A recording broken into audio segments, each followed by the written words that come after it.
terjadi dan apakah tandanya kalau semuanya itu akan sampai kepada kesudahannya?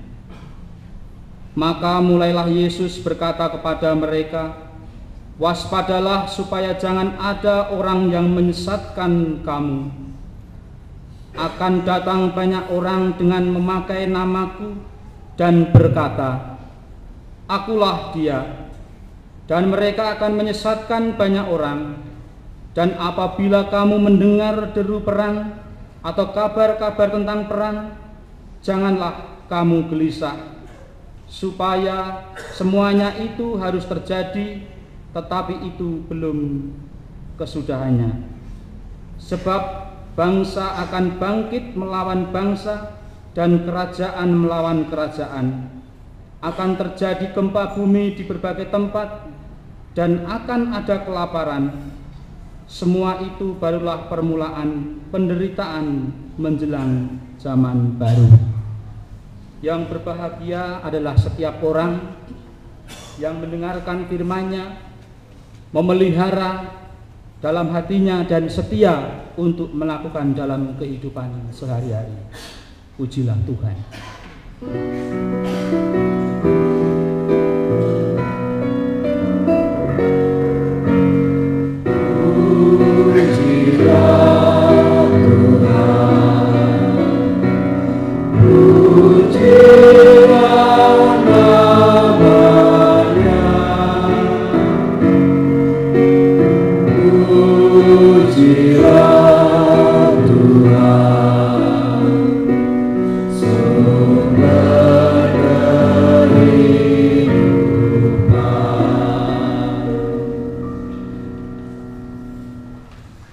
Selamat pagi Bapak Ibu.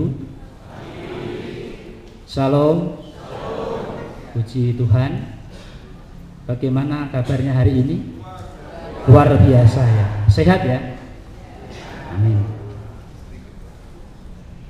Perkenankan di sini saya untuk matur saderengipun nyuwun idi palilah dumateng para kasepuhan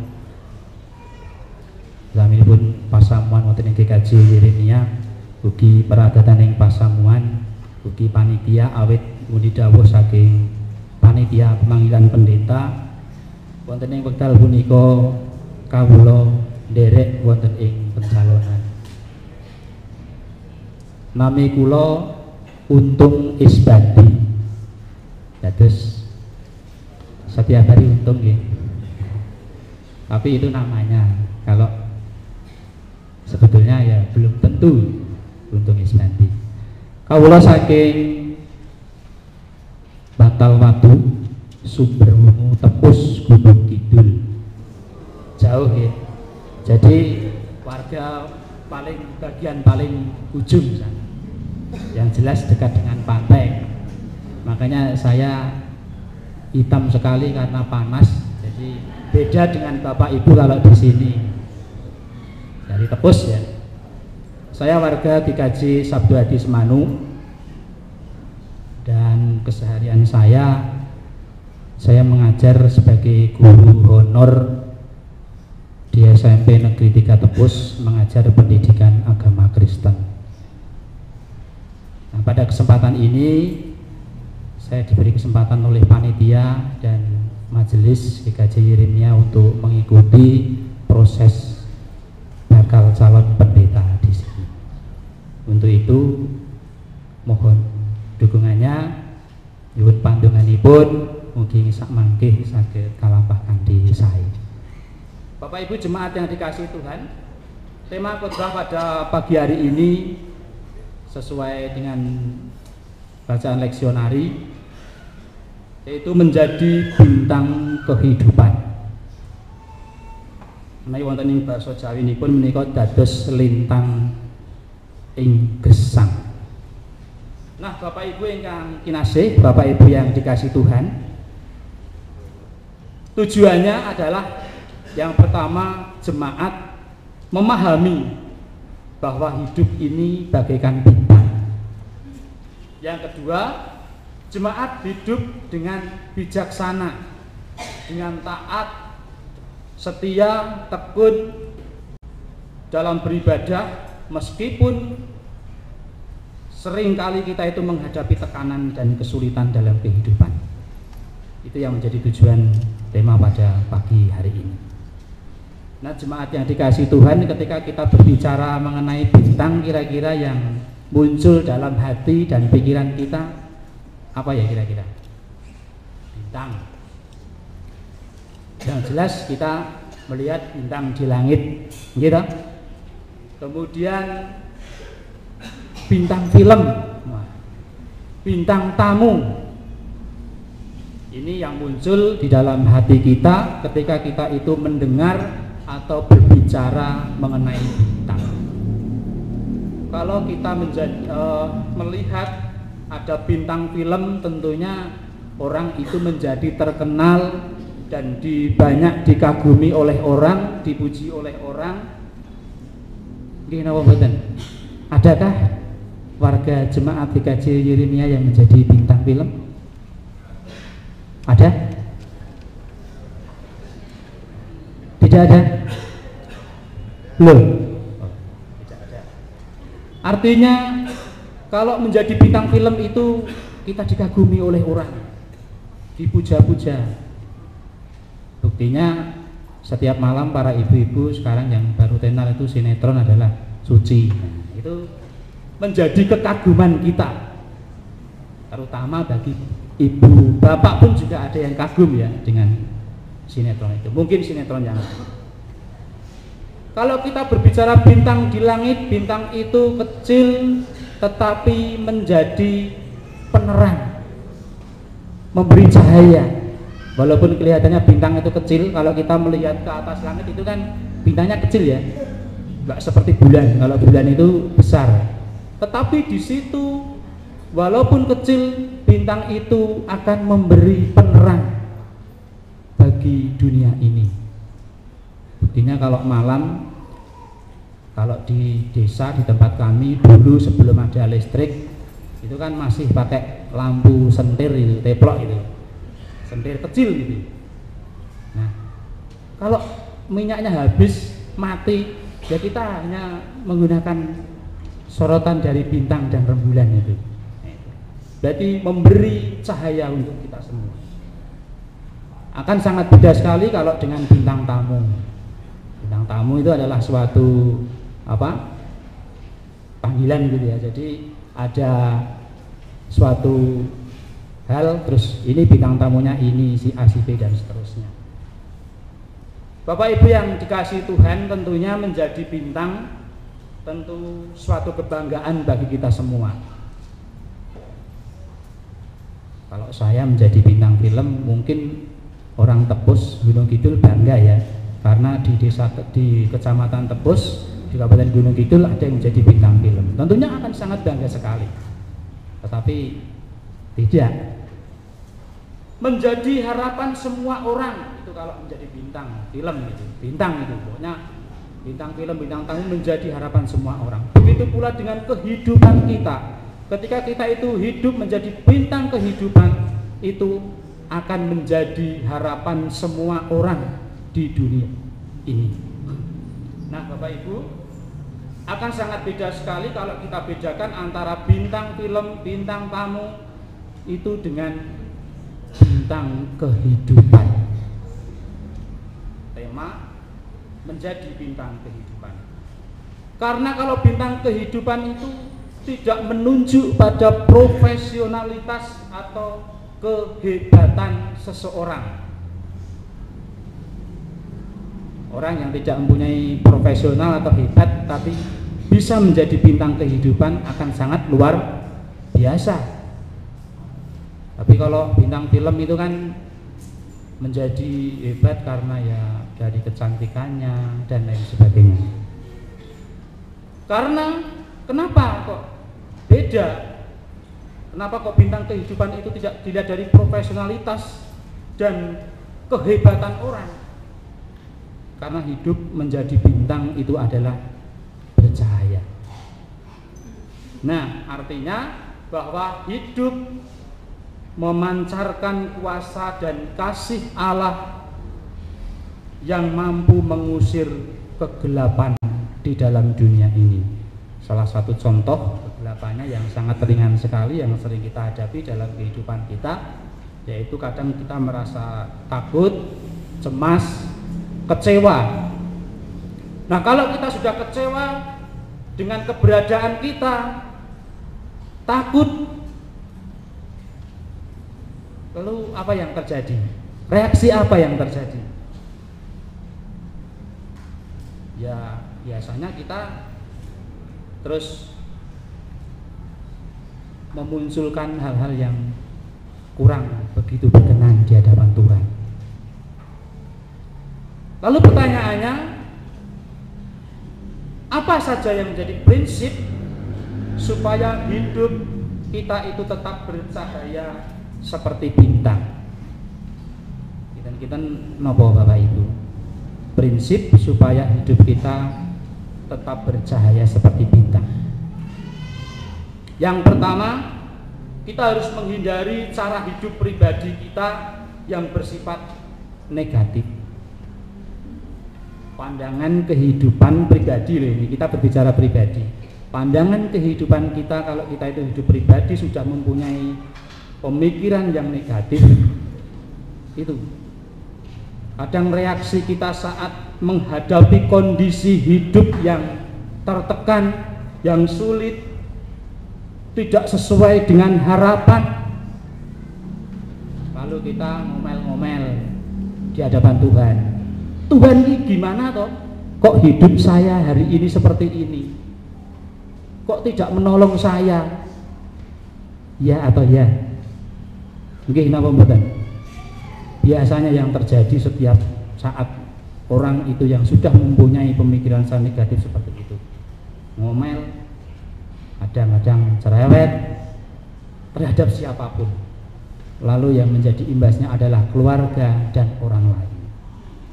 Motivasinya agar kita bisa menghindari hal itu, kita tetap berpikir secara positif.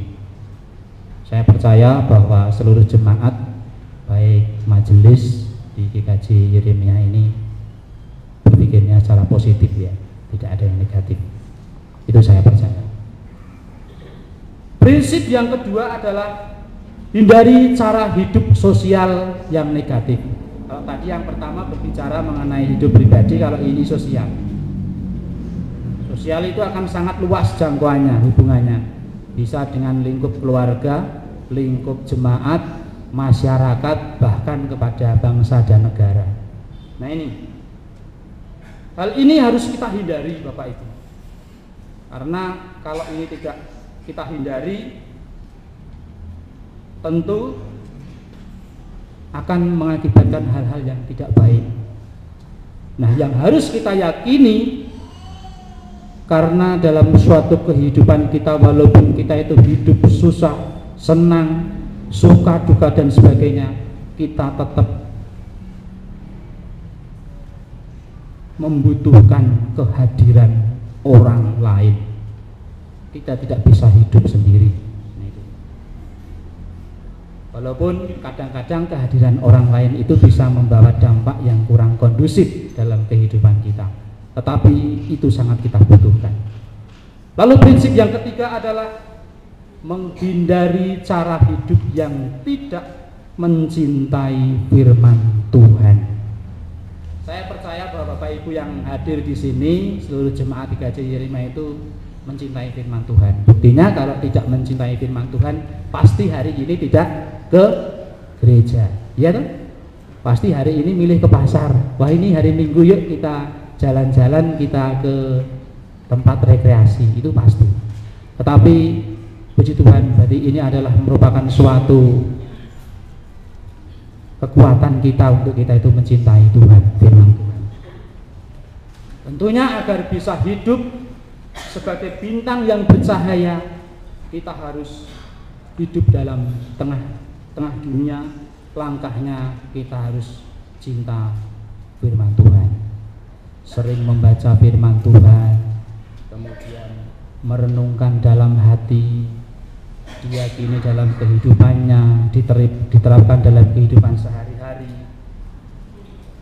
Ini salah satu bentuk dan buktinya. Lalu kenapa? Karena firman Tuhan merupakan suatu dasar, menjadi landasan kita, menjadi landasan utama dalam totalitas kehidupan kita. Bapak Ibu jemaat yang dikasihi Tuhan, kalau kita merenungkan dalam konteks bacaan leksionari pada pagi hari ini, di situ dijelaskan bacaan yang pertama Daniel 12 ayat 1 dan seterusnya. Yang disebut menjadi bintang kehidupan adalah orang-orang yang mau dipimpin oleh makhluk surgawi. Makhluk surgawi ini kok sinten? Siapa makhluk surgawi itu? Siapa? Makhluk surgawi? Malaikat. Betul sekali. Malaikat. Setiap langkah kehidupan kita dipimpin oleh Roh Kudus. Malaikat memimpin kita. Jadi kita diarahkan untuk hidup menjadi bintang dalam kehidupan. Kalau dalam Mazmur 16 tadi di situ dikatakan bahwa orang yang percaya dan berlindung kepada Tuhan. Artinya sebagai seorang yang saleh kita harus percaya dan berlindung, bahwasanya kehidupan kita harus kita percayakan kepada Tuhan dan kita harus berlindung dalam naungannya. Lalu dinyatakan dalam Ibrani, orang yang sudah disempurnakan dan dikuduskan oleh Tuhan. Kita ingat bahwa kembali kita menengok kisah penciptaan, bahwa manusia diciptakan paling sempurna daripada ciptaan yang lain. Dan kita sudah dikuduskan oleh Tuhan dengan bukti Tuhan rela mati di salib untuk menebus dosa-dosa kita. Lalu dalam konteks Injil ini, kita orang percaya yang dipimpin oleh Roh Kudus. Nah itu tadi. Jadi yang bekerja dalam diri kita, dalam kehidupan kita adalah Roh Kudus yang menuntun kehidupan kita. Bapak Ibu jemaat yang dikasihi Tuhan, artinya mari dalam kehidupan ini kita melalui hidup dengan hikmat, bijaksana, taat, dengan penuh kasih, kerendahan hati, dan artinya juga kita setia kepada Tuhan. Itu harus kita lalui dalam kehidupan kita. Satu persatu harus ada sebagai motivasi kita. Artinya kita juga taat dalam peribadatan seperti pada ibadah minggu, dalam persekutuan-persekutuan, baik persekutuan dalam sekolah minggu, remaja, pemuda, dewasa, adioswo, itu kita ikuti. Sebab kita sudah dinyatakan untuk hidup di dunia ini menjadi berkat dan bermanfaat bagi orang lain serta menolong banyak orang. Meskipun dalam kehidupan kita akui setiap hari kadang banyak sekali sering kita menghadapi berbagai tantangan. Itu pasti. Hidup tidak ada yang mulus, tetapi banyak sekali rintangan dan tantangannya. Kita juga sering mendapatkan ancaman baik dari pihak-pihak manapun yang terjadi secara intern dalam kehidupan berjemaat, juga bisa dari luar juga bisa. Dan bahkan kita juga mendapat tekanan dalam kehidupan kita dari pihak-pihak yang lain. Lalu bagaimana dengan kita, dengan gereja mensikapi hal ini? Kira-kira bagaimana kita sebagai jemaat, sebagai gereja mensikapi hal ini? Sudahkah gereja Tuhan, yaitu persekutuan orang-orang percaya? Kalau gereja itu kan artinya dipahami itu adalah orang-orang yang bersekutu dalamnya, orang-orang percaya, persekutuan orang-orang percaya. Bukan gereja itu diambil sebagai gedung yang sangat megah, bagus, bangunannya baik, tetapi gereja itu adalah orang-orang percaya yang dalamnya mengadakan persekutuan. Itu pun gereja yang harus kita pahami. Sudahkah gereja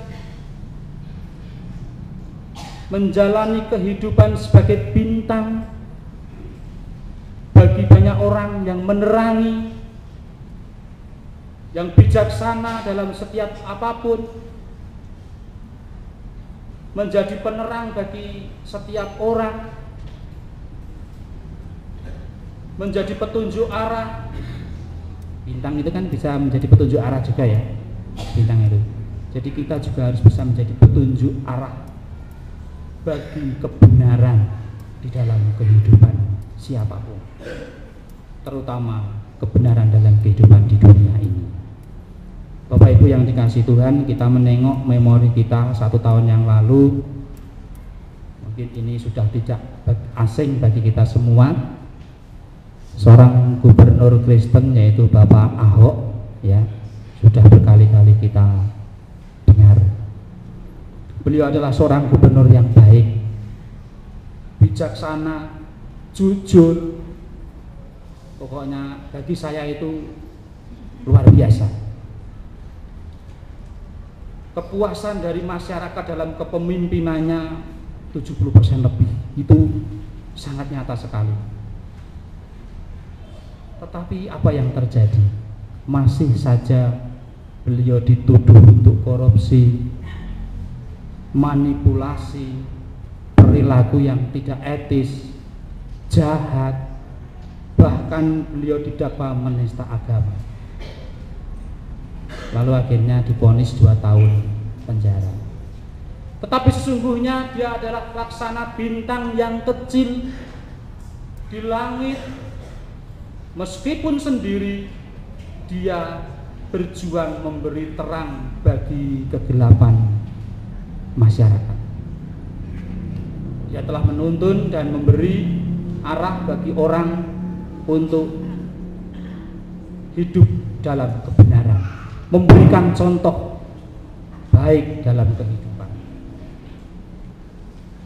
Beliau pernah berkata bahwa bagiku hidup adalah Kristus dan memberi buah, dan kematian adalah suatu keuntungan. Keuntungan bukan saya ya, kematian adalah keuntungan. Untuk itu mari Bapak Ibu dan jemaat yang dikasihi Tuhan, kita sebagai jemaat, sebagai warga gereja, hendaknya kita bisa menjalani kehidupan di dunia ini sebagai bintang kehidupan, di tengah-tengah keluarga, di tengah-tengah jemaat, di tengah-tengah masyarakat, dan juga di tengah-tengah dunia ini, yaitu hidup dengan bijaksana, menjadi penerang, menjadi berkat, penolong, petunjuk arah bagi kebenaran di dunia ini.